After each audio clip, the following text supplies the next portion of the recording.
When we first moved here from the city, going off-grid was never something that we thought of doing. We had so much to learn. We had to be able to figure out how to go from the comforts of suburbia to live the country life. We had no friends. We had to find a new church. We had to figure out how to raise animals. Chip literally was our first dog ever. Yes, we've raised rabbits, but being able to learn how to take care of chickens, pigs, and ducks, every animal that we had to learn these skills being first generation homesteaders. But now, being here 6.5 years, we have felt, we're not experts, I would never say that, definitely not experts, but we are working towards going beyond what we ever thought was possible. Clearing this place out, it's always a mess, but building our addition here, there is a lot of goals that we have this year, and having solar power here on our property is a huge part of that list because the sun is out and no Brotherton is currently sick right now. I can finally be able to unpack and test our new Sun Gold 370 watt solar panels. All right, so we're under construction, so it's a big fat mess. Put some pallets here, and then we're gonna take 2 of these, put them here, unbox them, and then I'm gonna get my Blue Eddy power station, only because I know that those come with the M4 connectors. I don't have any other power stations that come with those M4 connectors, is the Mango and the Blue Eddy, and the Blue Eddy's not currently hooked up to everything, and it's lighter. So I'm gonna use that one. Okay, just for clarification, Sun Gold did send me these solar panels to test. So just wanna be honest, but I've been paid nothing. I get to give my full honest opinion on this, and I am excited to do that. We haven't exactly had a spot to put these. Okay. All right, these things are big. There certainly is some moisture in there. Ooh, but they're pretty. Okay, cool. Man, I think I need help. A few minutes later. All right, pick it up. There we go. So one side down. Oh, I'm not gonna be able to like reach it under there. Dad. No, it's fine, it's fine. So I'm gonna have to like find a way to test it. Oh man, wow. They're super cool, very pretty, very neat. I just need to be more ready for it. They are large. It's not like too heavy, but you gotta have a decent wingspan, and then you can't access the back of it, but they look phenomenal. They just look super, super cool. Now I just gotta figure out how to get the wire, the cables and everything hooked up. All right, so let's see if we can just do it like this. I'll have probably like an hour or so until I lose the sun over there. So hopefully that will be okay. All right, these things are super, super pretty. All right, so now what I need is to be able to get the cable for this so that I can hook it up. So here is my Blue Eddy AC200L. It's what I currently have for a setup like this. All right, so now what I gotta do is hook up the cables on the back of it and then see what kind of power, what kind of efficiency we get. I'm hopeful that this doesn't shock me in some way because I'm not really sure how this works. I'll bring this back. Lean it there. Now the hope is to get a full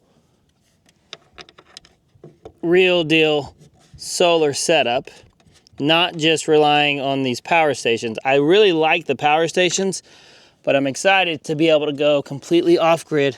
Okay, I did not know that this thing was already charged. We had some pretty gnarly weather coming through, and so I charged all these, which is good. So if you can't see, that is 316 watts, and this is not the perfect angle for this. So that is really good. All right, so we're bumping around 310, 315 watts. Okay, so we just now reached 100%. Let me drain this battery and see what we're at. All right, let's see what this guy's at. All right, cool. So we're gonna go ahead and charge up this jackery. Okay, so I have this plugged in. We're inputting 365 watts. Okay, let me see. I don't have my phone. Where's my phone? It's not a very fast charge. All right, so we're only charging at 366 watts. it's not gonna be right away because I'm not draining this battery fast enough for us to be able to see for this test. I just wanna be able to see the efficiency of it, but I guess we got it. So it was right around 310, 315 watts into the Blue Eddy from the SunGold Power 370 watt panel. I guess I also need to check out how many solar powered wattage can the Blue Eddy take in. I'm learning a lot. This is why I'm excited to do this, because you got to learn somewhere. So let me go see. I don't even know how many watts the Blue Eddy can take in. All right, let's go over here. Okay, cool. This can take in 1,200 watts of solar. That's good. Max input, 2,400 watts of solar with AC and solar input. Okay, so I'm nowhere close. I can put 4 more panels on this. The only bummer that I'm currently running into is that the cables on the panels are so far apart that I don't have enough MC4 connectors to be able to string it all together to put multiple panels up on here. So I kind of am stuck with just testing one. I'll have to, of course, order those cables for whenever we install the full system, but it is very exciting. Hi, honey. Realizing I also have to protect all this from my cows as well. Forgot that they are roaming free today because we were still trying to get Honey's health back up. So we're allowing her free reins to get whatever she wants. All right, so now we're charging. Okay, so that input has definitely dropped, only 276 watts, and we're still having an output at around 360, 370 watts charging the Jackery. So this is most likely due to the angle. Let me see if I can try this. What happens if I step? Oh, it is very surprising at how fast the wattage drops once it goes into the shade, which means that we really need to maximize pruning back a lot of our trees. We just have a lot of trees, so I got to figure out where to best put these panels. I'm wired up here. All right, so here's my cable. Positive, negative. All right, that is pretty decent, man.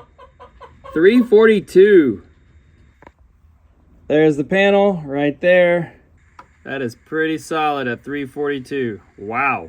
So it's about 12 noon right now, late February. So the sun is still fairly low in the sky, not yet having that overhead noon sunlight. But we do need to figure out where I'm wanting to put these panels. The plan was originally to put them up on my back porch. And then I just did a lot of research and I realized that that's actually a very inefficient way to do it. It's the only way you can place solar panels in suburbia because you just don't have the real estate. But if you have land, we can sacrifice a small amount of ground space of dirt in order to have far superior output of these panels. If you put them up on top of a metal roof, it just gets too hot. They just can't be efficient. Best way all around if you can do a ground mount. The bad thing about that is that we never cleared our land in a way for solar panels. So what I have to do is figure out the sun and figure out where to best put these panels. So we definitely don't want to put them up against the main house and the studio because, of course, as the sun starts setting in the afternoon, that will be in full shade. We're very wooded everywhere, so we're going to struggle a little bit. And then in the wintertime, we have to figure out the southern-facing trees when the sun is lower. And then, of course, I want to keep my marriage, so putting them in a location that is somewhat appealing and not an eyesore, that's an important thing as well. Okay, so I'm just noticing something that actually gets me kind of excited because there is a little bit of space, but there is a lot of opportunity over here. So our house, there's a studio, there's the house, there's all the mess under construction. So we're pretty far away from the house right now, so we don't have to worry about the shade coming all the way over here. These trees are gonna go anyway. We're gonna clear a lot of that out anyway. So this is a good spot that we're gonna be clearing out no matter what. And I don't really care about these trees over here either. I kind of want to push this forest back. This pile of logs and this dead tree, that doesn't matter. The kids can still play around over there. We're gonna take out all of this pig pen, and the plan is to put the little shed that we have, little storage shed, to bring that over here and build a concrete pad here. We do have this tree here, which could be an issue. So if we need to take that tree out, it's really not that big of a deal. There are some other trees that way, but we can also take those down as well. Then we have a lot of space. There's a dead cedar that has to go. All of this is just shrub and just yopon. So we can push this back very easily. So if I put the shed right here, and then I leveled all of this together and ran those solar panels right over here, yes, it would be shaded a little bit in the morning sun because this is east. The sun will come up in the summer like this. It will come like this in the winter time. But over here could be a very good option. Then we'll be clear all the way on the west side, and it's close to the house. And then all of these trees can go away as well. We just kind of need to push back the forest no matter what, and I think this could be a very good setup. I'd have to figure out how to run the line. I probably would need a trench, some electrical to be able to get that power down that way. I don't know how to do that. I'll have to figure that out, but it shouldn't be too difficult. And then we'll have the house here, the kids' rooms that we can go up under and be able to figure out that electrical system there. Or if we just want to run it and just have the studio be completely off grid, we could do that too. Okay, so walking to the other side of the house, is where I always thought that these panels would go. It fits because our electrical is over on this side and we still need to push back the forest here.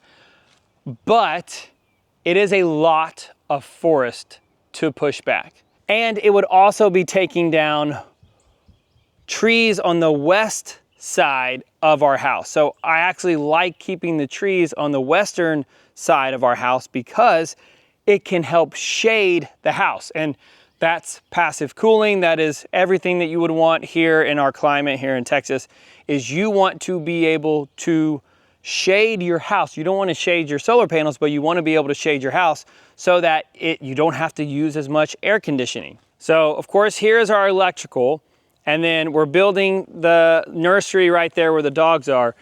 So it does have a better entryway, direct access to any electrical that we would need. So that's the bad thing. That is the thing that we would need to consider. There is this little small area of brush right there, which I want to push back no matter what.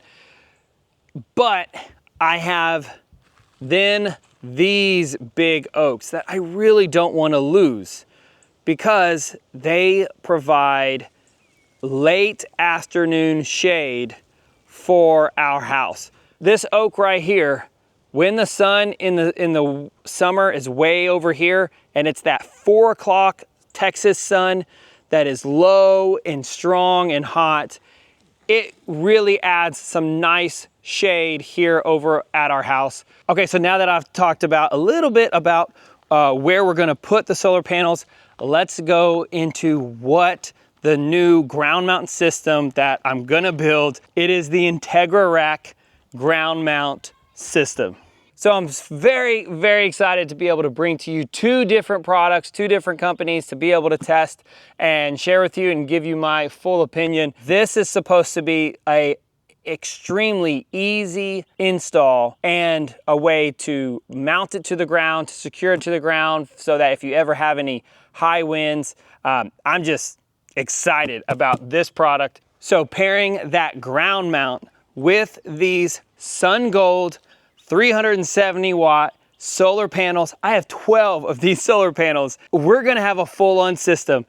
I'm excited to see if we can go fully off-grid. It's gonna be a big ship to turn. It's gonna be tough to be able to do it, but I know that over time we can work out a system so that we can at least offset our electric bill and hopefully completely replace it.